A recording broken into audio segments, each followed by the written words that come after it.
so much of property is lost there. And the only simple question is, why this explosive material, as claimed by the authorities, was brought here?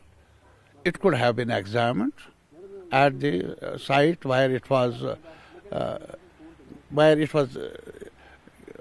placed there. And Faridabad, it could have been diffused there. It could have been whatever the procedures were to be followed, those could have been followed there itself.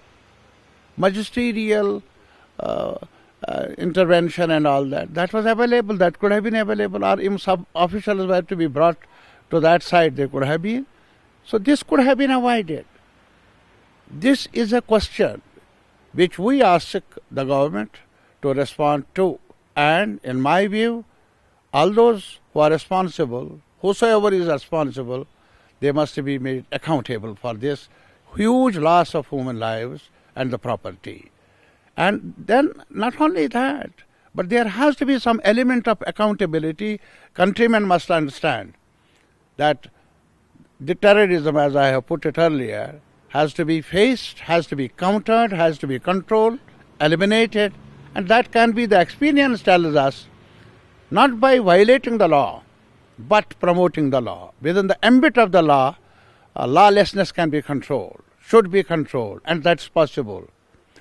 This kind of exercise, reckless exercises, are futile, not only futile, rather counterproductive. Now again, there's a huge cry about white-collar doctors.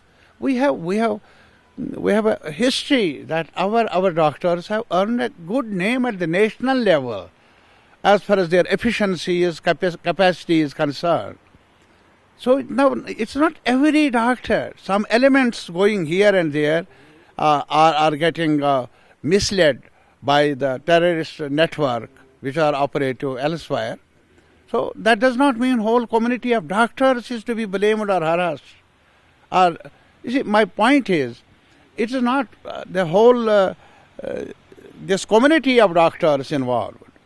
But if you go there, here, now they are hiding it, their identity as being doctors. Earlier they were seen to be professionals and all that, and respectable in the society. So my point is, you can't counter terrorism by resorting to such reckless measures. Curbing terrorism is important, and we can't afford to allow them to succeed in their designs, nefarious designs. Certainly not. But we have to understand the experience has to be taken into consideration that law enforcement requires working within the ambit of law. We, state or the government or the agencies, must not resort to lawlessness. There will be no difference then those who are violators of law on the ground with this excuse or that excuse. So my point is that all those people who are working against terrorism, a great service to the country, yes, of course, we appreciate, but nevertheless, I must suggest they can never forget that they are working within the ambit of the law, and law enforcement remains a stick, rather an effective stick to combat lawlessness.